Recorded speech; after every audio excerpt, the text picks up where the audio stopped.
సంచాలకులు report by the security officer.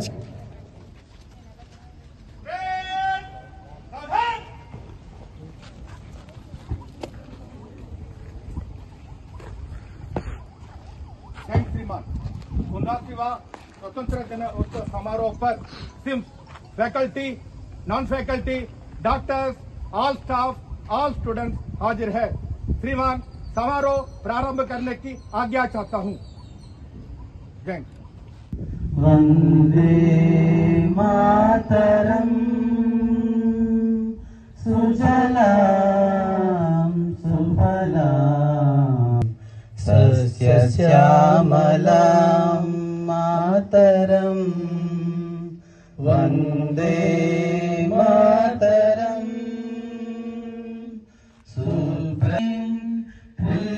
सुकुसुमित द्रुमदल शोभिनी Subhashini सुमधुर भाषिनी वंदे मातरम वंदे। सामने चलो, salute.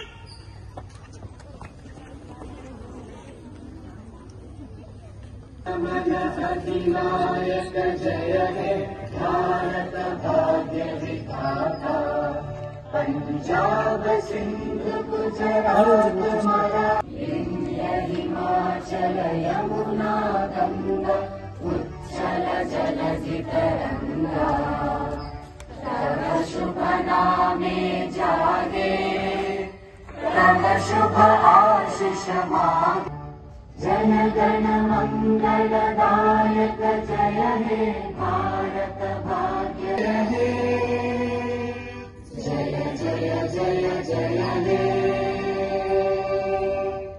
Solemnly pledge to work with dedication to preserve and strengthen the freedom and integrity of the nation.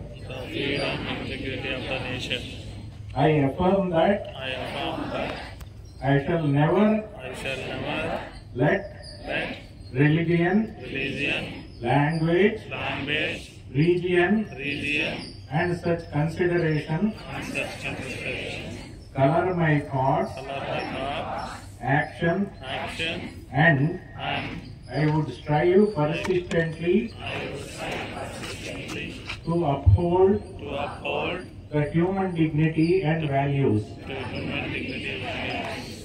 I further affirm that I will strive for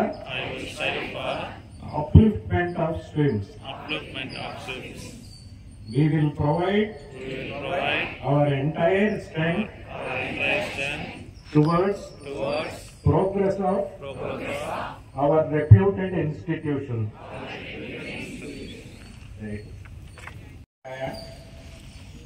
ఈ 79వ స్వాతంత్ర దినోత్సవ సందర్భంగా మనందరం ఇక్కడ కలుసుకొని దీన్ని ఒక పండగ వాతావరణంలో జరుపుకుంటూ ఉన్నాం. 79 ఏళ్ల తర్వాత ఎందుకు మళ్ళీ మనం ఈ స్వాతంత్రం గురించి ఆలోచిస్తున్నాము అని అంటే, అసలు స్వాతంత్రం అంటే ఏంటో అనేది ఒకసారి మనం అందరం కూడా పరిశీలించాలి. నా జీవితానికి నేనే బాధ్యుడిని. నా జీవితాన్ని నేనే నా ఇష్టాలకి, నా అభిరుచులకి, నా ఆశయాలకి అనుగుణంగా నా జీవితాన్ని నేను తీర్చిదిద్దుకుంటాను అనేటువంటి ఒక శక్తివంతమైన ఆలోచనే స్వాతంత్రం. అంటే ఎవరో చెప్పినట్టు, ఎవరో ఆశయాలకు, ఎవరి కోసమో వాళ్ళు ఆడినట్లు ఆడకుండా నా అంతట నేను నా జీవితానికి బాధ్యత వహిస్తాను అనేటువంటి ఒక గొప్ప సంకల్పమే స్వాతంత్రం. ఇప్పుడు స్వాతంత్రానికి ఏమైంది అని మీరు అడగచ్చు. మనము కొన్ని నెలల కిందే చూసాం. పాకిస్తాన్ నుంచి తీవ్రమైన దాడి జరగడం, దాన్ని మన సైన్యాలు చాలా ధీటుగా ఎదుర్కొని మన స్వాతంత్రాన్ని పరిరక్షించడం చూసాము. వాళ్ళందరికీ కూడా మనం ఈ సందర్భంగా మన శ్రద్ధాపూర్వకమైనటువంటి నివాళులు అర్పిస్తూ ఉన్నాం. అటు సైనికంగా రాజకీయంగా జరుగుతూ ఉంటే, మరొక వైపు ప్రపంచమంతా కూడా ఆర్థికమైనటువంటి ఈ సంక్షోభంలో చేరుకుంది. అంటే వేరే దేశాలు మనల్ని ఆర్థికంగా ఇబ్బంది పెట్టి చేసేటువంటి పరిస్థితి కూడా చూస్తున్నాం. అయితే ఇవి అంతర్జాతీయ పరిస్థితులు. మీరు నేనేం చేస్తాం అనేటువంటి మాట ఒకటి రావచ్చు. మన పనిని మనము జాగ్రత్తగా, ఇందాక ప్లెడ్జ్లో చెప్పుకున్నట్లు పూర్తి అంకిత భావంతో చేసినట్లయితే అదే మనము మనకు చేసుకునే సేవ, మన సమాజానికి చేసే సేవ, ఇంత అంతకంటే కూడా మన దేశానికి చేసే సేవ. ఎందుకంటే మనం చేసే ఈ చిన్న పని ఒక్కొక్క ఇటుక లాంటిది. ఏ భవనంలో అయినా ఒక ఇటుక మెతకగా ఉంటే ఆ భవనం దెబ్బతింటుంది. అలా మనం ప్రతి ఒక్కరం కూడా మనం అక్కడ పోయి సైన్యంతో పాటు పోరాడాల్సిన అవసరం లేదు. మన బాధ్యత అంటే పిల్లలు, స్టూడెంట్స్ తమ చక్కగా చదువుకొని, నర్సెస్, టెక్నీషియన్స్ తమ పనిలో అంకిత భావంతో పనిచేస్తూ, డాక్టర్లు వాళ్ళు చక్కగా చదువు చెప్పడం, పేషెంట్లను చక్కగా చూసుకుంటూ, ఈ మాతృ సంస్థ అయినటువంటి మన స్విమ్స్ యొక్క డిగ్నిటీని మనం తల ఎత్తుకొని ప్రపంచంలో తిరిగేటట్లుగా చేయగలిగితే మన బాధ్యతలు సక్రమంగా నిర్వహిస్తూ, అదే మనం చేసేటువంటి స్వతంత్ర పోరాటం. ఈ స్వతంత్ర దినోత్సవ సందర్భంగా మామూలుగా ఒక ప్రోగ్రెస్ రిపోర్ట్, ఒక రిపోర్ట్ ఇవ్వడం పరిపాటి. ఈసారి చాలా వరకు మీకు మంచి వార్తలే తీసుకొస్తున్నాం. ఒకటి, మనము స్విమ్స్ అభివృద్ధి కోసం తిరుమల తిరుపతి దేవస్థానం వారు ఐవి సుబ్బారావు గారి నేతృత్వంలో కమిటీ వేయడం జరిగింది. వాళ్ళు అనేక కోణాలలో పరిశీలించి స్విమ్స్ సర్వతోముఖాభివృద్ధికి ఏం చేయాలి అని సూచనలు ఇవ్వడం జరిగింది. దాన్ని టీటీడీ బోర్డు ఆమోదించడము, అలాగే వాళ్ళు ఇప్పుడు మామూలుగా మనకు సాలీనా ఇస్తున్న రెవెన్యూ గ్రాంట్ 60 కోట్లకు అదనంగా మరొక 70 కోట్లను శాంక్షన్ చేయడం జరిగింది. దానివల్ల మనము మన దగ్గర ఉన్నటువంటి, అంటే వివిధ స్థాయిలలో ఉన్నటువంటి ఈ ఎంప్లాయీస్ డెఫిసిట్ ఏదైతే ఉన్నదో దాన్ని పూర్తి చేసుకోబోతున్నాం. మొట్టమొదటిసారిగా ఇవాళ రేపట్లో 106 ఫ్యాకల్టీ పోస్టులకి ఈ నోటిఫికేషన్ అనేది జారీ చేయడం జరుగుతుంది. మరొక 2 నెలల్లో ఇవన్నీ కూడా భర్తీ చేయడం జరుగుతుంది. ఇది కాగానే ఇదే సమయంలో దాదాపు 200 నర్సెస్ పోస్టులు, పర్మనెంట్ పోస్టులు కూడా మనము రిక్రూట్ చేయబోతున్నాం. వాటికి విధి విధానాలు నిర్ణయం జరుగుతూ ఉంది. అలాగే దాదాపు మరొక 70 అడ్మినిస్ట్రేటివ్ టెక్నీషియన్స్ పోస్ట్ ఏవైతే రిటైర్మెంట్ వల్ల వాటి వల్ల ఖాళీ ఏర్పడ్డాయో వాటిని కూడా మనము భర్తీ చేసుకోబోతున్నాం. ఈ మూడింటి వల్ల మన స్విమ్స్ ఇచ్చేటువంటి సేవల క్వాలిటీలో అయితేనేమి, ఆ స్థాయిలో, పరిమాణంలో అయితేనేమి కూడా గణనీయమైనటువంటి అభివృద్ధి కనబడుతుందని మనందరం కూడా విశ్వసిస్తూ ఉన్నాం. అలాగే మన క్లాస్ 4 ఎంప్లాయీస్ కూడా స్ట్రైక్ చేయడం జరిగింది.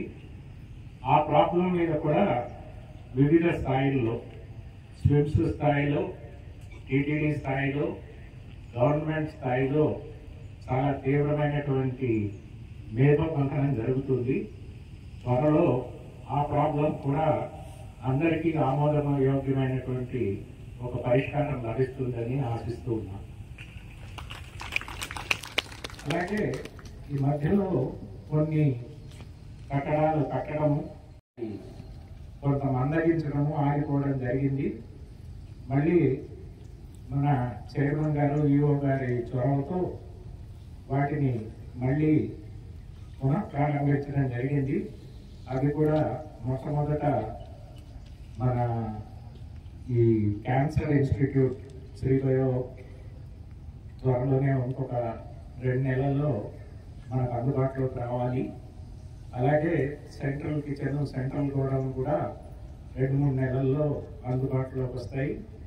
ఇంకొక 10-15 రోజుల్లో పేషెంట్స్ కోసం కట్టినటువంటి చౌల్ట్రీ, తర్వాత అలైడ్ లైఫ్ సైన్సెస్ కాలేజ్ మొట్టమొదటిసారిగా మన రాష్ట్రంలో, నాకు తెలిసి మన దేశంలోనే మొట్టమొదటిగా అలైడ్ మెడికల్ కాలేజెస్ ఇది భవనం, దానికి సొంత భవనంలోకి ఏర్పాటు చేసుకుంటూ ఉన్నాం. అలాగే మిగతా సిఎన్ బ్లాక్ కానీ రీఫర్బిష్మెంట్ కానీ ఇవి కూడా యథాప్రకారం ప్రణాళిక ప్రకారం పూర్తి అవ్వడానికి తిరుపతి దేవస్థానం వారు, తర్వాత మన ఎగ్జిక్యూటివ్ ఆఫీసర్ గారు వాళ్ళు పర్మిషన్ ఇవ్వడం జరిగింది. ఆ పనులు కూడా మళ్ళీ ప్రారంభమైనాయని తెలియడానికి చాలా సంతోషంగా ఉంది. ఇలాగా ఒకవైపు స్విమ్స్ అభివృద్ధి జరుగుతూ ఉంటే, రెండవది తిరుపతి దేవస్థానం వారు అన్ని రకాలుగా ప్రోత్సహిస్తూ ఉంటే, సమాజం కూడా మేము మీరు అత్యున్నతమైన సేవలు అందించడంలో మేము కూడా ముందుకు వస్తున్నామని అంటూ అనేక ప్రఖ్యాతమైన సంస్థలు మనకి కొన్ని కోట్ల రూపాయలు వాళ్ళ కార్పొరేట్ సోషల్ రెస్పాన్సిబిలిటీ పరంగా మనకు ఈ సంవత్సరం డొనేషన్ ఇవ్వడం జరిగింది. ఐఓసిఎల్ వాళ్ళు ఇచ్చినటువంటి దాదాపు 14 కోట్ల డొనేషన్తో మనం కొత్త ఎంఆర్ఐ మెషిన్ కొనుక్కున్నాం. అలాగే ఇంకొక 8 కోట్లతోటి సిటీ సిమ్యులేటర్ అని కొనుక్కున్నాం. ఆ 2 కూడా ఆల్రెడీ చక్కగా పనిచేయటం మొదలుపెట్టాయి. అలాగే రిలయన్స్ వాళ్ళు ఇచ్చినటువంటి అడ్వాన్స్డ్ క్యాత్ ల్యాబ్ సిస్టమ్ కూడా, అలాగే ఎలక్ట్రోఫిజియాలజీ స్టడీస్కి పనికొచ్చేటువంటి క్యాత్ ల్యాబ్ కూడా రిలయన్స్ వాళ్ళు దాదాపు 12 కోట్లతోటి మనకి ఇవ్వడం జరిగింది. అలాగే హిందుస్థాన్ ఏరోనాటిక్స్ లిమిటెడ్ వాళ్ళు దాదాపు 1.5 కోట్లతో ఓపెన్ హార్ట్ సర్జరీ చేయడం కోసమని హార్ట్ మెషిన్ ఇచ్చారు. దానివల్ల కూడా మనం చేసే ఓపెన్ హార్ట్స్ ఇప్పుడు దాదాపు సంవత్సరానికి 250 నుంచి 300 దాకా చేస్తూ ఉంటే, ఈ సంవత్సరం 500 నుంచి 600 దాకా దాదాపు వాటిని రెట్టింపు చేసేటువంటి అవకాశం కలుగుతూ ఉంది. వినడానికి బాగానే ఉంది, సంతోషకరమైన విషయం. కానీ మనం గుర్తించాల్సింది ఏంటంటే, ఈ సంస్థలు అంటే తిరుమల దేవస్థానం కానీ ఈ సంస్థలు కానీ ఇంత మన మీద నమ్మకం పెట్టుకొని ఇంత ఇన్వెస్ట్మెంట్ చేస్తున్నందువల్ల మన బాధ్యత కూడా అంతే ఎక్కువ అవుతుంది అనే విషయం మనందరికీ కూడా గుర్తు చేసుకుంటూ ఉన్నాం. ఎందుకంటే ఇది ఒక అత్యున్నతమైన సేవలు ఇవ్వగలుగుతుంది అనేటువంటి దీంతో వీళ్ళందరూ కూడా మనకు సాయం చేయడానికి ముందుకు వచ్చారు. వాళ్లకు దీటుగా మనము ఈ సంస్థకి అత్యున్నత ప్రమాణాలతో వైద్య సేవ, వైద్య విద్య కూడా, అలాగే వైద్య పరిశోధన 3 రంగాల్లో కూడా మనము మరింత ఉన్నతమైనటువంటి ప్రగతి సాధించాలి అనేటువంటి గురుతరమైన బాధ్యత మన భుజస్కంధాల మీద పెట్టడం జరిగింది. మరొక ముఖ్యమైన విషయం ఏంటంటే, మనం కేవలం రాయలసీమకి, ఆంధ్రప్రదేశ్కి, భారతదేశానికి పరిమితమైన సంస్థ మాత్రమే కాకుండా ఒక అంతర్జాతీయ సంస్థగా ఎదగాలి అనేటువంటి ఉద్దేశంతో మనం మొట్టమొదటిసారి మన దేశంలోనే మన MBBS అండర్ గ్రాడ్యుయేట్స్కి కార్డిఫ్ యూనివర్సిటీతో ఒక అంతర్జాతీయ ఒప్పందం చేసుకుంటున్నాం. దీని ప్రకారము మొదట్లో ఒక 5 మన విద్యార్థులు 1 నెల పాటు ఇంగ్లాండ్ వెళ్ళి ట్రైనింగ్ అయ్యేటట్లు MBBSలో ఉండగానే, అలాగే అక్కడి నుంచి ఒక 5 వచ్చేటట్లు చేస్తూ ఉన్నాం. తొలి దశలో ఇది కానీ విజయవంతమైనట్లయితే మరింత మందికి ఈ అవకాశం కల్పించడము, మిగతా కోర్సుల్లో వాళ్ళకు కూడా ఈ రకమైన అవకాశం కల్పించడము జరుగుతుంది. అలాగే స్కిల్ డెవలప్మెంట్ వాళ్ళతో పాటు మన నర్సింగ్ కాలేజీలో జర్మన్ భాష కూడా నేర్పిస్తూ ఉన్నాం. ఈ జర్మన్ భాష నేర్చుకోవడం వల్ల వీళ్లకు అక్కడ జర్మనీలో మంచి ఉద్యోగాలు దొరికేటువంటి అవకాశం కూడా వస్తుంది. అలాగే అమెరికా నుంచి వచ్చిన